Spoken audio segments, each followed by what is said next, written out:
On today's podcast of the Investing Revolution, we're going to talk about rental pricing. We're going to talk about how we come up with it and why it's important. This is the Investing Revolution, a podcast designed to help your real estate investment strategy. On this podcast, we'll teach you the actionable steps to take and pitfalls to avoid so that your real estate investing can thrive. Welcome to the Investing Revolution. I am your host, Jonathan Cook, and today I want to talk about rental pricing, why that's important, what that means, how we come up with those numbers, things like that, because rental pricing is one of the most important things that you can do as an investor to make sure that the tenant that rents your property is a good, high quality tenant. General knowledge seems to say that if you can get more for the rent, you should try and increase it. And I don't think that that's always the case. So I want to talk about how we go about finding those numbers, what it looks like when I am performing a market analysis on a property, and then why we place the pricing where we do. So first of all, when I have a client that brings me a property and wants to get it rented, it's vacant, I perform a market analysis on the property. And that is a really in-depth process that a lot of people do differently. And so I'm not saying that my way is the best way, but it is a very thorough way. So I want to tackle that first to then explain why I price them where I do. The first step that I always go through, and I mean, you can do this yourself. You can open up Zillow and look for a Zestimate. That's not terribly difficult. Part of that Zestimate, though, when you're looking at what the Zillow Zestimate says, which that's just Zillow's algorithm to automate, here's our estimation for what we think that your property is worth for rent. The neat thing about a Zestimate is that's what the consumer often is going to see, even if the Zestimate is wrong. And all real estate agents are going to tell you how Zillow's algorithm isn't exactly correct. And that's why you need to work with a real estate agent or a property manager, which to some extent is true, but it's usually a pretty good ballpark for what you should expect close around for rent. So the consumer is looking at that once we market your property. And so if it's way off in one way or another, they're going to notice. But that's our first step. So let's talk about how Zillow comes up with a Zestimate. When it is performing its own data search, it drops a pin right on your property, just right there. And then it creates a very large radius. It starts out smaller, less than a mile, then it expands out until it finds other properties that are comparable to yours now. It's not tracking what has been leased. It's just tracking what is being offered for rent near you. And a lot of us know that there are certain markets where there's hard lines. If you cross over one street, it changes to a whole different school system or a different city, a different municipality, whatever. We know in real estate that markets have pretty defined lines. And if you just draw a really big circle around there, you get stuff that's not exactly comparable. It's not got all the same fit and features and accessibility and things like that. A good example is there is a part of Birmingham, Alabama that is divided by a river, and the river separates to where you can't go from one neighborhood to another. And that's a separate school system. That's a different market entirely. You can see it on a map, but if you have a house right there on that edge, it's grabbing properties from a whole different market to say that that's affecting your rent price. And that's not how that's going to actually end up working. And there's a lot of different websites that are designed specifically to fix this problem, because most people, when they're offering a property for rent, don't place their offerings on the multiple listing service. So that's what real estate agents use to track the sales price of a property, the actual price that it is when it's sold. Because as a realtor, when you market a property for rent, it's going out to other realtors. That's what the MLS is for. And it's giving offerings. Hopefully you have a client that's looking to buy this house, blah, blah, blah. So when you put something on the MLS, you're required when you close out the property, when it's sold, to put in what it's sold for, any concessions, things like that. It goes the same way with rental properties. If you're listing a property for rent on MLS, you have to put what it actually leased for. Because these are negotiable items. We want to be able to track what the market says. You might offer a property for rent for $2,000 a month, but if a tenant comes in and offers you, $1,950, maybe you want to take that, maybe you don't. And that also, because it's tracked so heavily, we also get to look at things like average days on market time frame. So this property sat on the market for 14 days. This property sat on the market for 31 days, whatever it might be, and you can read into why something sat on the market for as long as it did. If it's a really good property priced really, really well, and it leases under a week, that's good. But if the property looks nice, there's no damage to it, and it's listed on the MLS for 30 days, 40 days, 60 days, that is an indication that it's priced too high. But if Zillow is pulling that big circle, it doesn't know what has leased and when, or days on market time frame. So if there's one property sitting near you that is severely overpriced, it doesn't matter that it's been on the market for 180 days. It's still going to bring that in and use that as a comp for its Zestimate, which, again, that's why Zestimates aren't the most accurate tool to use. And that's why it's not where I end my market analysis. So after I've got my Zestimate, I'm going to put it in an Excel spreadsheet or some tracking software so that I can use it and then average some other numbers together. The next thing I would use is Rentometer. So that's a different website that a lot of property managers use, or people that are offering properties for rent. So that does a similar tracking system. You enter in all the information, and it's going to pull up a high, low, average, and a median price point for the rents. I always stick to medians. A high is a good number to look at. The low is usually it's interesting to see what the lows are, but average and medians are usually pretty close. The reason that I don't use average and I instead use a median is because averages can get really out of whack. Again, going back to that last example, if a property nearby is just severely overlisted, if something is listed for $7,000 a month, but everything else in the neighborhood is listed for $1,000 a month, that skews your average, even though the median is 1,000. So that's why I use a median. But so I'm tracking medians here. I take my median from my Rentometer and I'm going to plug that underneath my Zestimate.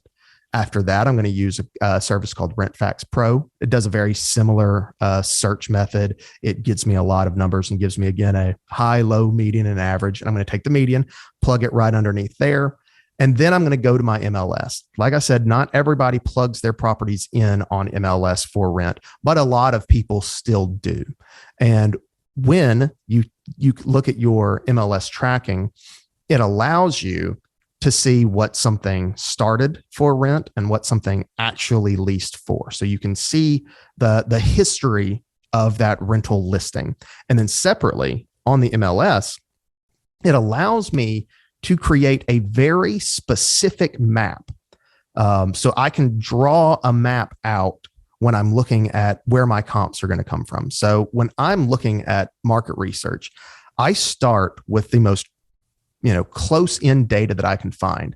I'm going to start in the neighborhood that this property is listed in. I'm going to start for, have there been any other properties in this neighborhood that have rented? I'm going to start there. I'm going to just map out exclusively that neighborhood, street to street. If I have enough rental properties, I might even go directly to just this one street. And until I get enough averages or enough properties to have a general consensus and they're all pretty comparable to each other, I'm going to stay as small as possible to track that so that I have a number that I can add to all the other automated numbers, pull that all together and get an average between that. And that is where I am going to estimate as the rental value of a property. And that's using a lot of medians, not highs, not lows. Now, does that mean that you can't get more for rent on that property? No, of course it doesn't. But when you are offering a property for rent, you are in competition with every other property around you offering something for rent. And there's right now in today's market, there's quite a bit of renters looking for some place to stay. And the best of those renters, the highest quality of those tenants, are looking for the best deal. When I offer a property for rent, I like to put it just slightly under what everybody else is listed at, because that's going to make your property, or my property that I'm offering, it's going to make it the most attractive just purely numerically. And that is going to make the most people start with that property. The bigger the pool of potential residents that we have, the better it is for us to be able to sort through and find the highest quality candidate. So when we have the largest number of renters looking at that one property first and putting in applications, it's going to give us the best options for who we're going to put in there. And now I'm going to keep explaining that. So I've read that if you price it too low, you'll get lower quality tenants, but pricing high will get you higher quality tenants, because only high, income earners can afford the upper scales of rent, which I disagree with wholeheartedly. The market is going to have a certain range to it. It might be from 1,000 to 1,500, or it might be from 2,500 to 3,000. There's always going to be a swing in the market. And looking at that median, what that's going to do is it's going to get the tenants that are, again, the highest quality, looking for the best deal, and they're trying to find something that they're going to stay in for a long time. Desperate tenants will pay anything. They will sign a lease for anything if you will let them. If you put it at $5,000 a month, they may not be able to afford $5,000 a month, but if you'll let them move in because they've signed that lease, great, they'll do it. They're desperate. They'll move into anything that they're allowed to move into. And then that's where you start getting bad tenants. That's when you start seeing missed rent payments. That's when you start having to do evictions. That's where you start losing money. The most money lost in a rental investment is going to be due to vacancy and delinquency, which are they run hand in hand. Vacancy, the first part of vacancy is just in the time that it sits on the market. So for every week that your property is sitting vacant, you're losing about 2% in income. And if you wait 60 days or 40 days to put a tenant in that property, you've lost in that case, you've possibly lost 16% of your annual revenue. Whereas if you would have dropped the rent price to a more attractive and better positioned rent price, you would have had at least in 8 days, 7 days, 9 days, somewhere in that range, and cut that back significantly. So you cut out a lot of loss right at the very beginning by pricing your property correctly. But then let's talk about the dangers of having a bad tenant in your property. If you place a good tenant in your property and they last for a long time and they don't cause you any headaches, fantastic. But when you put a bad tenant in a property, somebody that's desperate, the first thing you're going to often see is, they might pay the security deposit and first month's rent. The second month is where they'll start to kind of make those excuses to you. Well, I just came out of my pocket, for the security deposit and first month's rent. So I'm going to be a little bit late on the second month, which logically makes a lot of sense, especially if you're pricing at $2,500 a month or, somewhere around there. Okay, well, you recognize that they just came out of pocket, $5,000, which if you have an income level that is a third of your monthly income level is what your requirements are for rent, then, well, guess what? That means that they've spent 2/3 of their income just to sign the lease and allow a move in there. That doesn't even include moving expenses or anything else and regular bills that they have to pay. So in that first month, they're spending a large amount of money just to get moved in. And so a lot of self-managed landlords will take that excuse and it makes a lot of sense. And I've heard it. I've had investors bring me properties that was the case. My family has had properties where that was the case.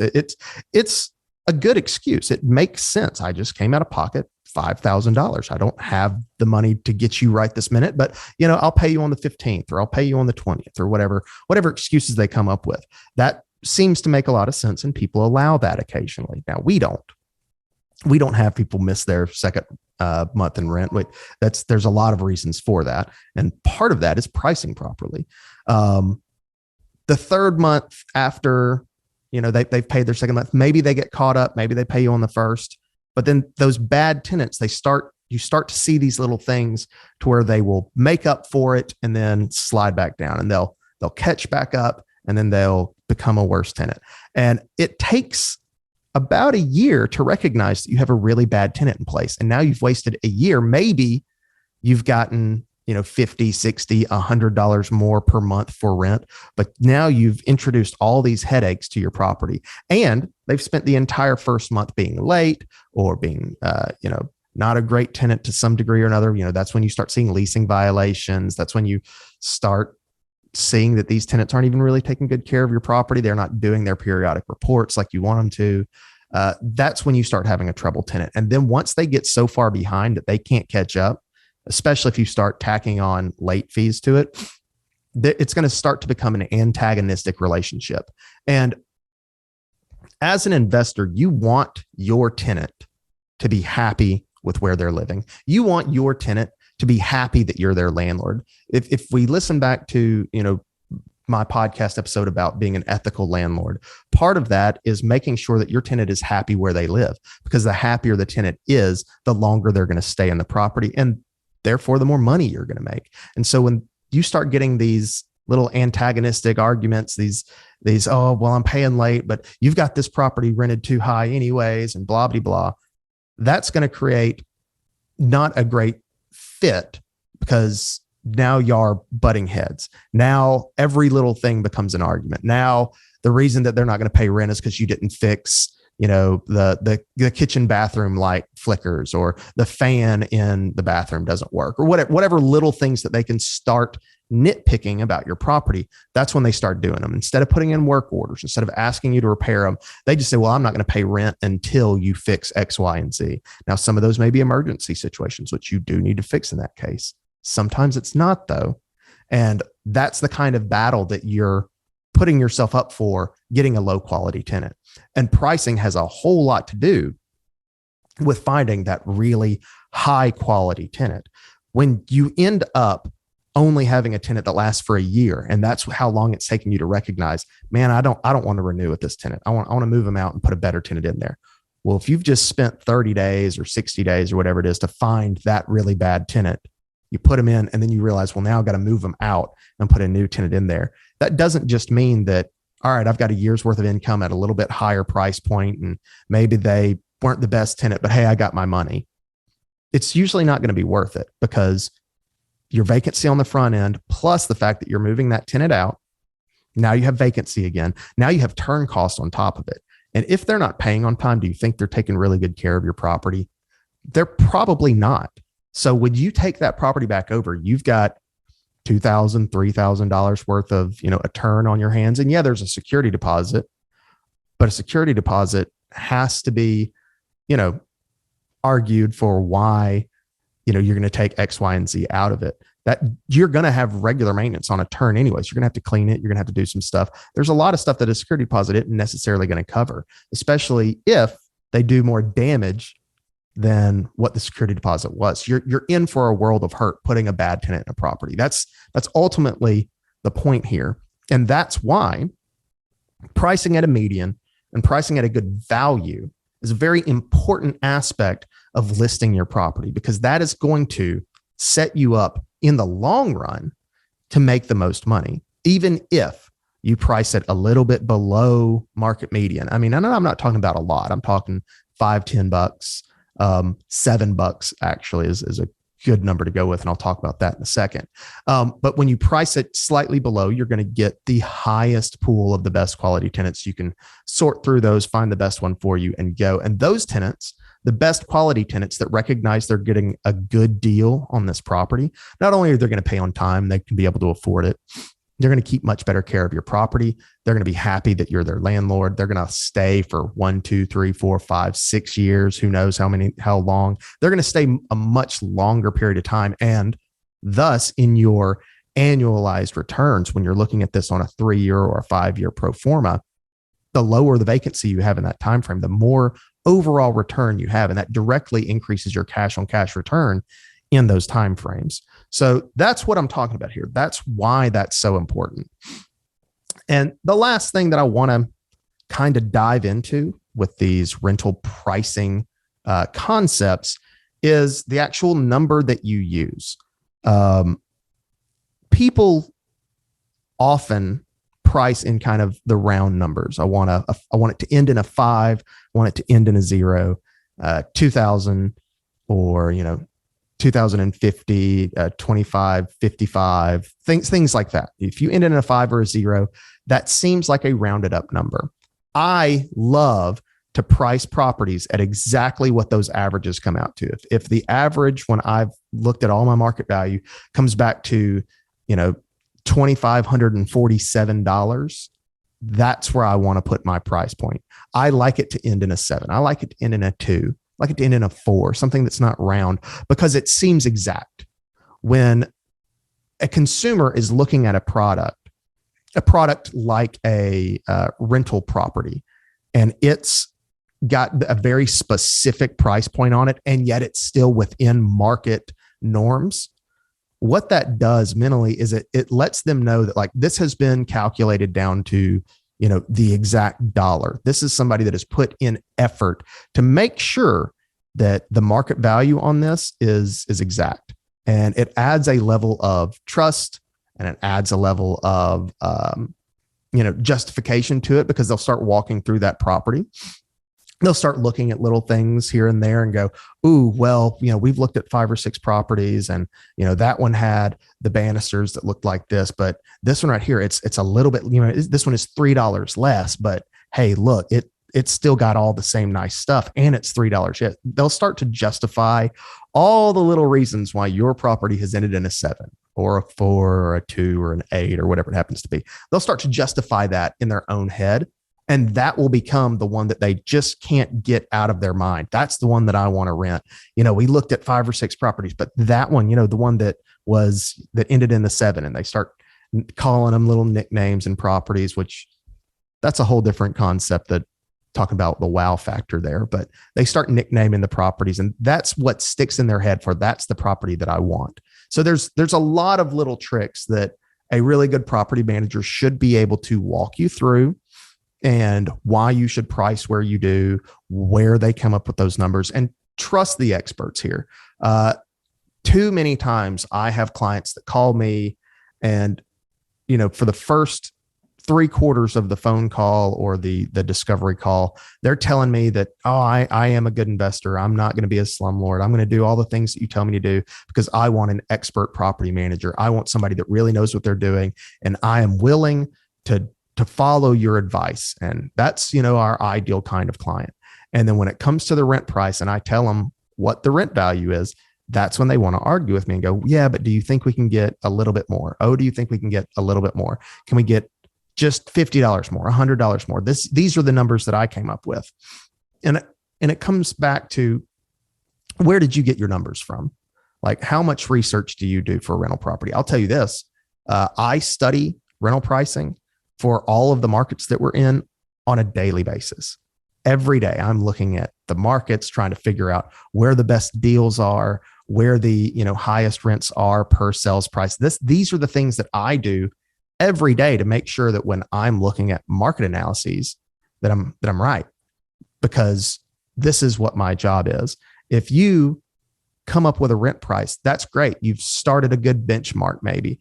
But when your expert property manager tells you it doesn't need to be that price, it needs to be this price, they're not, especially if it's lower, they're not trying to, make themselves more money by offering your property for less, because most property managers are going to get paid more for the higher rent that we can get. So it's not that they're trying to cut you out of a deal. They're trying to make your property perform at the best level that it should. So arguing with your property manager or a real estate agent or whoever you have running your rental business about a rent price, maybe that's not the best solution, because there are people that know better. And now I'm not saying that I know the most. I'm just saying I put in a lot of effort for market analysis. And when the numbers come back at, one number, and my client wants to argue that it should be $200 higher, and they don't have any data to back up their number other than, Well, it costs me an extra amount, so I need that extra $200. Well, that is not justification for raising the price. All that's going to do is hurt you in the long run. When we come up with a price point, it's not flippant. It's not due to, oh, well, this one website told me it's worth this number. It takes a lot of research to get an accurate market analysis of a property. And so trust the experts here, guys. Like, don't think that you are getting, in any way, losses due to someone not wanting to put in effort. It's a lot of time to get these numbers. So trust them. It's going to make you more money in the long run. And I hope this podcast has explained the why, the where, the how for all of you. And so, I really, really appreciate you watching. I hope you like and subscribe. Come back in 2 weeks when we have another episode. Thank you so much.